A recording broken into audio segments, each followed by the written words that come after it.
find yourself doing this? I do. A lot. It's become a natural impulse when I'm sitting not doing anything to pull out my phone and start scrolling Twitter. This isn't new, I've been doing this for years. Nothing else is going on, may as well do some light reading, right? Twitter has changed a lot over the last year. I mean, aside from the obvious that for some reason it's called X now. Twitter was always bad, that was the joke, but it's worse now. Over the last year especially, it just feels worse. There's more and more hate and bigotry populating the app every day, and just in general it feels like there's no joy to be found on the app anymore. Maybe there never was. And yet, I keep doing this. I keep opening Twitter, I keep scrolling. I don't post, I rarely even like or reply to anything. I just scroll, even though I know for a fact there's nothing of value to be found there. The old saying is that the first step to solving a problem is acknowledging that you have one. And, well, I need to get off Twitter.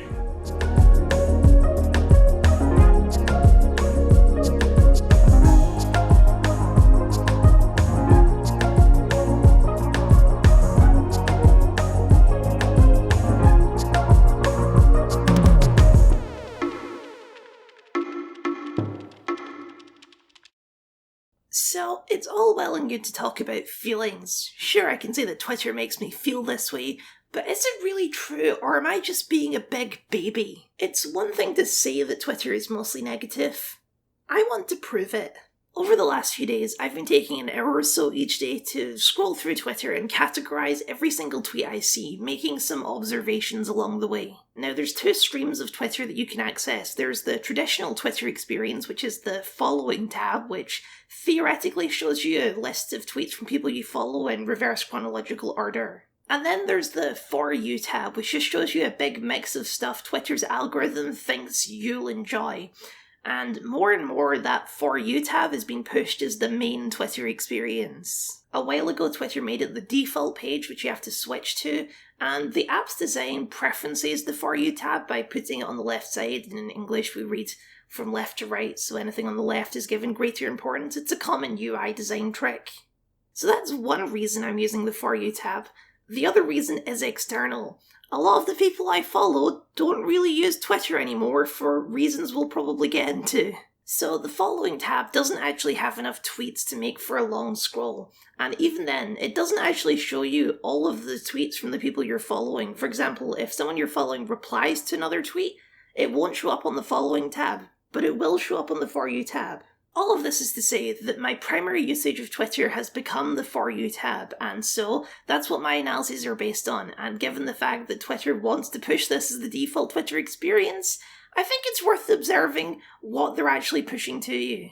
So, without further ado, out of a sample size of 1,000 tweets, which is admittedly not massive, but I have to draw the line somewhere reasonable for my own sanity, and this is representative of a good week of scrolling, the data breaks down like this. The biggest category, around 25%, or a quarter of all the tweets I sampled, fell into the category of complaining about things, which, to be fair, is a pretty broad category. These could range massively in how valid those complaints could be it whinging about Star Wars or actual political policies. What I was really tracking here was just bad vibes and negativity. That's in contrast to the second highest category, which was random nerd stuff, also a fairly broad category. These are tweets of just people talking about various nerd properties in a positive or at least neutral way. I'd say the majority of these were about properties that I don't personally have any interest in. Twitter has decided that I'm really into Resident Evil for some reason, which I've never played a Resident Evil game, but whatever, that's not the point right now. The third largest category was ads, and since a lot of advertisers have been withdrawing from Twitter in light of Elon's descent into full-blown far-right conspiratorial madness, the ads we're left with are a whole lot of gambling sites, AI generators promising to revamp the whole world, and,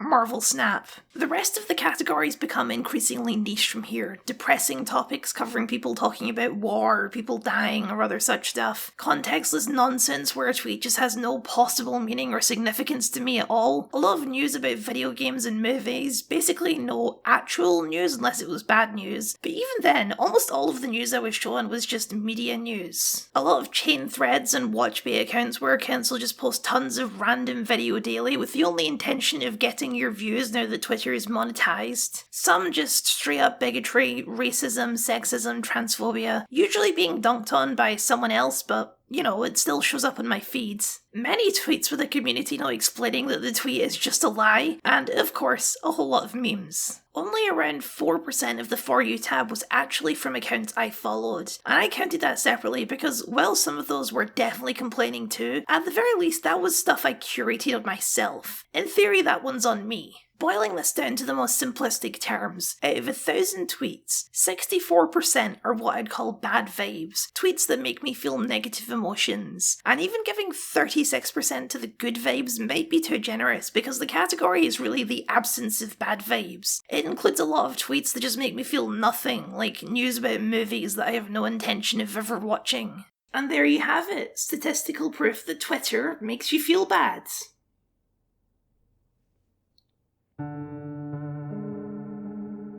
What?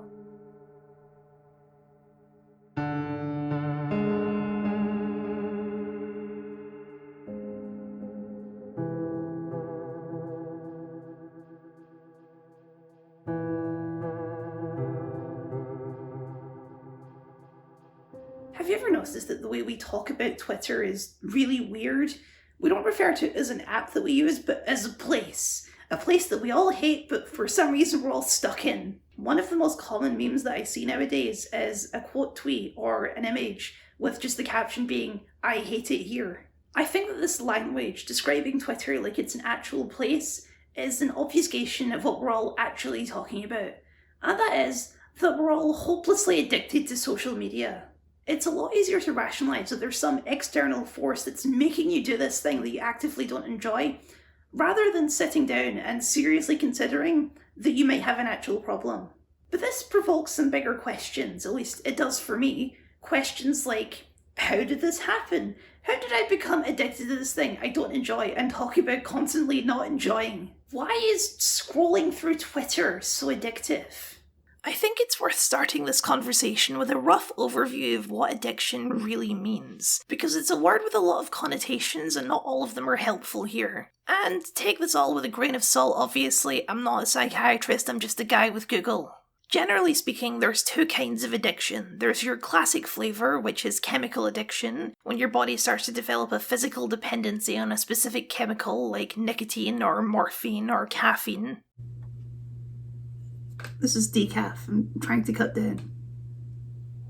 And then there's behavioural addiction, which is the one that can be a little harder to track. This is things like gambling or TV or sex. Things where you're not technically ingesting some kind of addictive substance, but can still develop those same cravings and withdrawal symptoms as you would for a chemical addiction. From my brief reading, behavioural addiction is still a relatively new concept in terms of professional psychology, and there are arguments that it's not as valid or whatever as chemical addictions. But based on my own personal observations, you can obviously be addicted to things without a chemical element, so there's clearly something here worth talking about. Something which I really want to fight against in this video is the stigmas that come with addiction, especially behavioural addictions. Well, certainly there is a lot of problems with the way we talk about substance abuse and blaming people for their drug addictions. I think nowadays we're starting to get a clearer picture on the neurological effects of these drugs and how unhelpful it is to blame someone for getting addicted to something which is chemically engineered to be addictive. That this is a medical problem and not a personal one. We're not really in a place where we talk about behavioural addictions in the same way, because you can't really go to a hospital to be treated for a gambling addiction. And for people who've never been in that scenario, there's a lot of confusion and annoyance that comes with the question, well, if it's so bad, why don't you just stop? TV addiction isn't a real addiction like heroin, so it should be easy to deal with, right? There are chemicals, like alcohol for example, that stimulate the pleasure centres of your brain. They make you feel good, but you can trigger that dopamine hit with much simpler means, like a video of a cute dog. Technically speaking, that's still a chemical process, because we as biological beings are made of chemicals. A behavioural addiction follows all of the same patterns as a chemical addiction. Something stimulates the pleasure centre of your brain, your body begins to adapt to that stimulation and you begin to crave it. You start to feel bad when you're not doing that thing you're addicted to and anticipating the next hit. The problem is that because there's no external chemicals, it can be much harder to track down and prove in a truly scientific way. The way brains actually work still isn't fully clear to us. But we can certainly observe the effects of this action. One of the few behavioural addictions that is professionally recognised is gambling addictions. It feels really good to win a gamble, and that adrenaline rush when your numbers come up or you win the hand of blackjack or you score 3 of a kind on a slot machine can be just as powerful as a drug to some people. But that doesn't really answer my question now, does it? Why Twitter? As I statistically pointed out, Twitter makes me feel worse, not better. I've been focusing on the negatives, but I need to take a second to talk about what the positives of Twitter actually are. Why do I like using Twitter? Twitter is an app that gives you a constant drip feed of topics that you care about being spoken about by people that you care about. Not necessarily, in fact, usually not people that you know, but people that you respect, that you listen to. Influencers, we call them. More than any other social media platform, I think that Twitter is the one that fosters those parasocial relationships the most. Whether we should be fostering those parasocial relationships is a different conversation, but whether it's good or not, it does feel nice. Getting constant up-to-date information on topics you care about, like the release dates of new movies or gameplay for new games, feels good. It feels nice to be informed. And generally speaking, there's a lot of funny people out there, and Twitter is generally likely to show you some good jokes or memes that'll at least get a light smirk out of you. And let's not skirt around this. Negativity is fun. When a new game trailer drops for a game that looks terrible and everyone is shitting on it, that's just fun. A common thing to happen on Twitter is the main character of the day when someone tweets something so monumentally stupid or ridiculous that everyone gets to point and laugh. And whether that's nice or not, there is a pleasant feeling that comes from being in a group and feeling like everyone else agrees with you and feeling superior over someone else. Arguing with people can be fun, but moreover, reading through other people's arguments from a disconnected, popcorn-munching perspective can be even more fun. Seeing people so angry at each other and sniping and their arguments getting more and more deranged, that can be just as fun as reading an actual book. Those are the dopamine hits of Twitter. Those are the reasons that we like going on Twitter, or at the very least the reasons that I like going on Twitter. But the things you like are not inherently addictive. I like going for a walk, but I'm not addicted to walking. There needs to be something more there for it to be addictive. At least it does for most people. I'm sure there's someone out there who is actually addicted to walking. But once you understand the psychological aspects of addiction, the next step is exploiting them for fun and profit. One of the most important ideas in game design is the concept of the Skinner box. In the 1940s, a guy called B.F. Skinner stuck a bunch of rats in a bunch of boxes. Inside the box was a lever, and when the rats hit the lever, it would drop a food pellet. Eventually, the rats made the correlation between the lever and the pellet and would start to push the lever every time they entered the box to get their food pellet.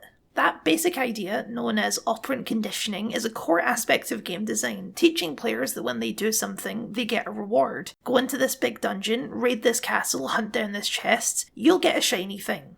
But then Skinner started adding some modifications to the lever to see how the rats would respond. Specifically, he wanted to see how long the rats would keep pushing the lever even when no more food pellets were being dispensed. If you go from a constant drip feed of pellets to none, then the rats give up quickly. If you go from a standardised amount, say 1 food pellet every 5 lever pills, then the rats will keep trying for longer, but they will eventually give up after they realise the pattern has been broken. By far and away the longest pattern was a random pattern. If the food pellet was dropped in a completely random amount of lever pills, then the rats would keep pulling the lever long after the pellets had dried up. The idea that a food pellet could be on the next pull going on much longer, exactly because there never was any pattern to the pellets to begin with. That little fact is also an extremely important element of game design. Randomness keeps players engaged far longer than consistent rewards. This is why multiplayer matchmaking always tries to put you against players of equal level, because if you always win, then the game becomes boring, and if you always lose, the game becomes boring. If there's a back and forth and there's no obvious pattern to your wins and losses, then you keep playing the game for far longer.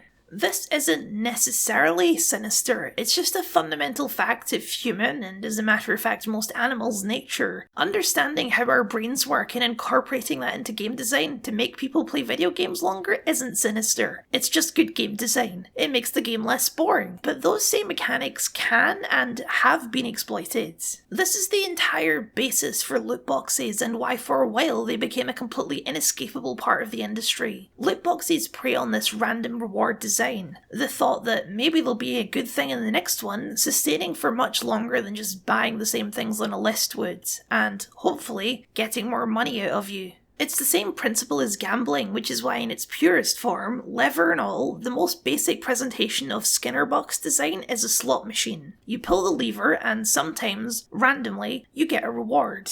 Twitter is not a game, but it works on exactly the same principles. The reward, tweets that you enjoy or at least trigger a positive reaction in your brain, are mixed in a completely random order as to sustain your engagement on the platform for as long as possible. If we go back to the chart, the contextless nonsense tweets aren't just some weird problem with the algorithm. They are a part of the algorithm's specific purpose. There needs to be wrong or bad tweets between the good ones because if there is, you'll keep digging for the good ones for far longer. There are other psychological tricks that Twitter employs like FOMO or the fear of missing out. Because Twitter is so current, you can get trapped into the cycle that if you're not checking in constantly then you're missing out on whatever the Twitter main character of the day is, the context for all the memes, or just whatever the current news is. If you miss it, you're not part of the club, and not being part of the club feels bad. That's not even getting into the mechanisms for addiction in active users, the dopamine rushes inherent in a flood of likes and retweets and hundreds of strangers calling you clever or laughing at your jokes. These are purely the mechanisms for passive users like me. The For You tab is a clever trap. While they say that their algorithm is trained to only show you stuff that's interesting to you, what it's really tailored to do is to keep you specifically on Twitter for as long as possible. And over the years, that tailoring has only gotten better and better. Why is so much of my feed people complaining about things? Well, because those are the tweets that I'm most likely to engage to, the most likely to spend more time on Twitter for.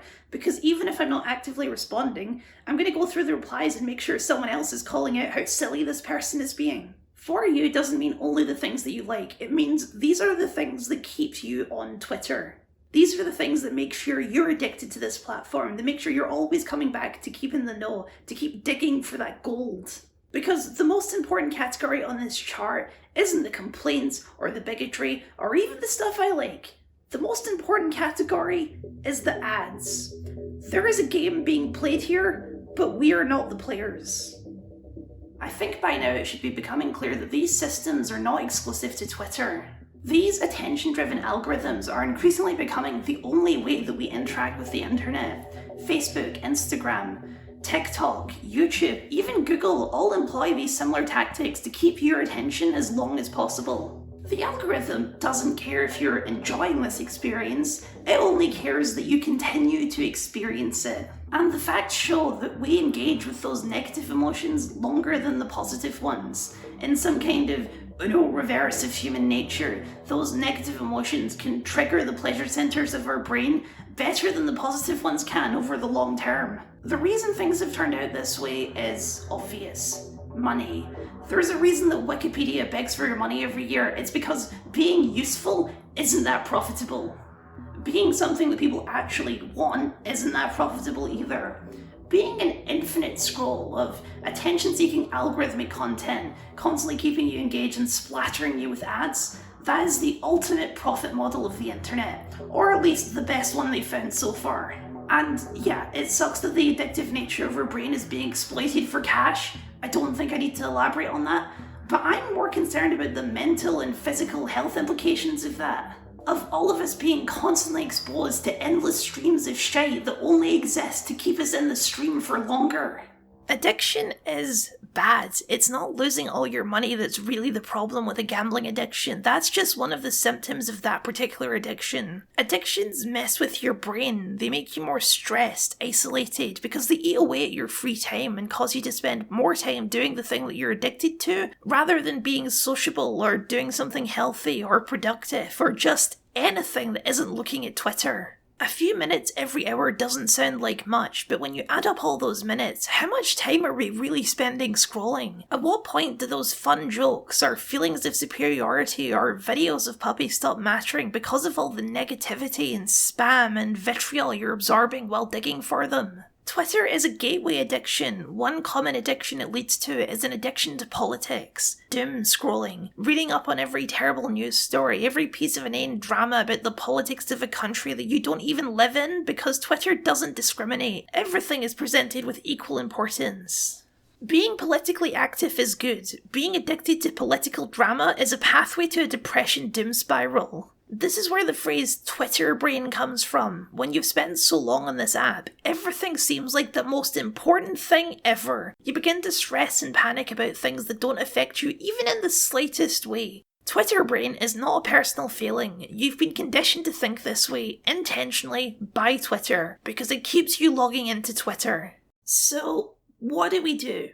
Touch grass? Listen, it's minus 16 degrees out there. I'm not touching anything. Despite all of this, I don't find cutting social media out of my life entirely to be a real viable option. In its pure form, social media is just too useful. Having a network of friends and mutuals that you can have easy access to talk to and hear from isn't just nice, it's a necessity. There was a time when that's all that social media was, but that time is long gone and it's never going to come back again. Sure, we can say we should all migrate to a better service, but the unfortunate truth is, there won't ever be a better service. There's no incentive to make one. Running a social media platform is ridiculously expensive. To stay ahead of the curve, these algorithmic tricks are the only way that things are going to go. If you look at Threads, or Mastodon, or Blue Sky, they all use the same systems. Changing the platform doesn't fix the fundamental problem. The internet was built up so quickly that these kind of society-altering problems couldn't be factored in, and now they're baked into the entire ecosystem. We are social animals, we thrive in community. But over the years, social media has weaponized that impulse against us, and now we're more isolated than we have ever been in history. And that isolation, on a global scale, is terrifying. So, what do we do? On a societal level, I don't even know where to start, but I think we need to employ airplane safety rules here. You have to secure yourself before you can start helping other people. Back when Elon Musk first bought Twitter, there was some people who thought that Elon would save us from ourselves by running Twitter into the ground, but I think it's become increasingly clear that Elon Musk has a terminal case of Twitter brain, and he's going to keep this train rolling no matter the personal cost. So, we have to fix this ourselves. Addiction is personal. For some people it's got to be cold turkey. For other people, daily allowances and timers and self-imposed limitations can help. For some people, therapy might be the answer. The important thing is that one of these solutions will work for you. You just have to find it. For a lot of us, cutting social media out of our lives entirely is impossible. But that doesn't mean we can't find healthier ways to engage with it. Take these algorithms back into our control and make them work for us and not the other way around. If you, like me, have found yourself addicted to Twitter or other social media platforms, it's not your fault. These systems were designed to do this to you. But it is up to you to fix it. And you're strong enough to do it. I believe in you.